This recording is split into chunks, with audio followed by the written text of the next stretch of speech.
আসসালামু আলাইকুম ওয়া রাহমাতুল্লাহি ওয়া বারাকাতুহু। 24-এর গণ অভ্যুত্থানের সম্মুখ সারির যোদ্ধা শহীদ শরীফ উসমান হাদির রুহের মাগফিরাত কামনায় দোয়া ও বিক্ষোভ মিছিল সমাবেশ সমাপ্তিতে আজকের এই আয়োজনের সম্মানিত সভাপতি, আমার প্রিয় সহযোদ্ধা ভাই এবং বন্ধুগণ, আমরা সকলে কম বেশি জেনেছি যে আজকের এই প্রোগ্রামের বিষয়ে শহীদ শরীফ উসমান হাদির রুহের মাগফিরাতের জন্য সকালে কোরআন শরীফ খতম করা হয়েছে। আর এখন আমরা বিক্ষোভ মিছিল শেষ করলাম। বিক্ষোভ মিছিল শেষে আমি একটি কথা আপনাদের যথার্থে বলতে চাই। বিপ্লবীরা কখনোই মারা যায় না, তারা সবসময় কোটি কোটি মানুষের অন্তর হৃদয় জয় করে তারা বেঁচে থাকেন। শহীদ শরীফ উসমান হাদি এমনই এক ব্যক্তিত্ব, তার শাহাদতের পরেই সারা বাংলাদেশ যেভাবে জেগে উঠেছে, তার জানাজাতে তার সারা বাংলাদেশের মানুষ যেভাবে সাড়া দিয়েছে, এটাই হলো সে মানুষের মন জয় করেছিল। দুঃখজনক হলেও সত্য কথা হলো শহীদ শরীফ উসমান হাদি বড় কোনো রাজনৈতিক সংগঠন ছিল না, সে বড় কোনো রাজনৈতিক দলের নেতা বা কর্মী তিনি ছিলেন না, কিন্তু তিনি ছিলেন ভারতীয় আধিপত্যবাদের বিরুদ্ধে বলিষ্ঠ কণ্ঠস্বর। এদেশের এই 18 কোটি মানুষ যারা কখনো বিদেশি প্রভুদের আধিপত্য মেনে নেয় নাই, তাদের মুখপাত্র ছিলেন শহীদ শরীফ উসমান হাদি।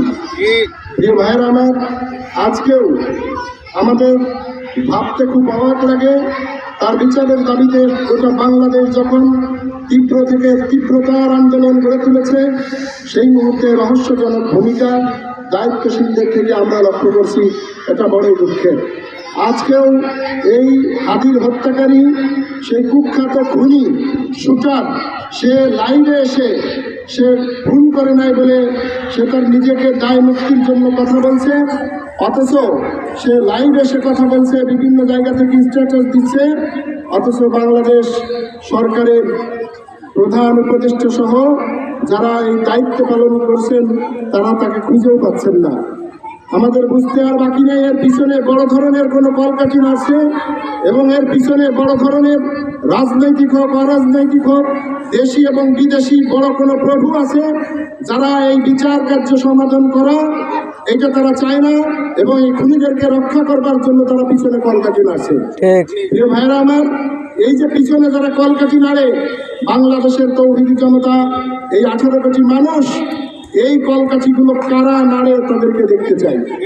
আজকে দুঃখজনক হলেও সত্য বিষয় হলেই রাজনৈতিক দলের যে সমস্ত নেতৃবৃন্দ, তারা তাদের হয়তো ভোট অথবা কোনো পেশি শক্তি, তার কাছে হয়তো তারা কাবু আছে, যার কারণে আজকে হাদি হত্যার বিচারের দাবিতে শুধুমাত্র রাজনৈতিক কৌশল হিসাবে কিছুটা অংশগ্রহণ করলেও মন থেকে দিল থেকে তারা এটা হয়তো চাচ্ছে না, যার কারণে হাদি হত্যাকাণ্ডের এই লোমহর্ষক ঘটনাকে থামাচাপা দেওয়ার জন্য ষড়যন্ত্র চলছে।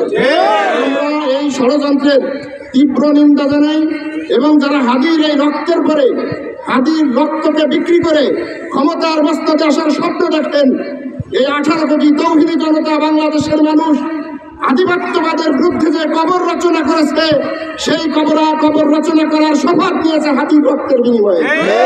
কখনোই সম্ভব নয় যারা হাদি হত্যার বিচার না করে ক্ষমতার মস্তকে যাওয়ার জন্য যারা স্বপ্ন দেখেন। প্রিয় ভাইরা, এক হাদি সে শহীদ হয়েছে, কিন্তু আজকে বাংলার ঘরে ঘরে হাদির জন্ম হয়েছে। ইনশাআল্লাহ আগামীতে এই স্বার্থবাদী, ধান্দাবাজ এবং রাজনীতিবিদ যারা শুধুমাত্র মানুষের রক্ত নিয়ে হরিখেলা করে, তাদের বিরুদ্ধেই অবস্থান নেবে।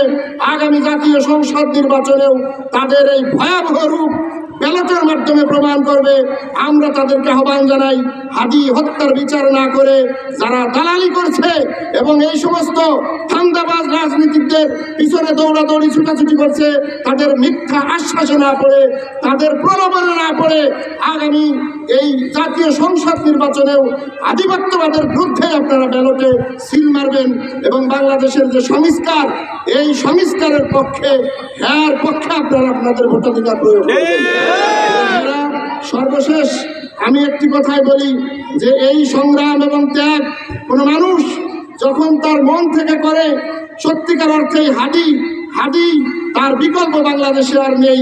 সে ছিল ইমানের বলে বলিয়ান, সে ছিল 18 কোটি মানুষের কণ্ঠস্বর, সে ছিল মজলুম মানবতার কণ্ঠস্বর এবং আধিপত্যবাদের এই দোসর এবং দালালদের ভয়ঙ্কর জম। আমরা প্রত্যেকেই আধিপত্যবাদকে কখনো যেমন মেনে নেইনি, আমরা মেনে নিতে পারবো না। আমরা প্রত্যেকে এক একজন হাদি। ইনশাআল্লাহ আগামী ভবিষ্যৎ বিনির্মাণ হবে, বাংলাদেশ বিনির্মাণ হবে ইনশাআল্লাহুল আজিজ।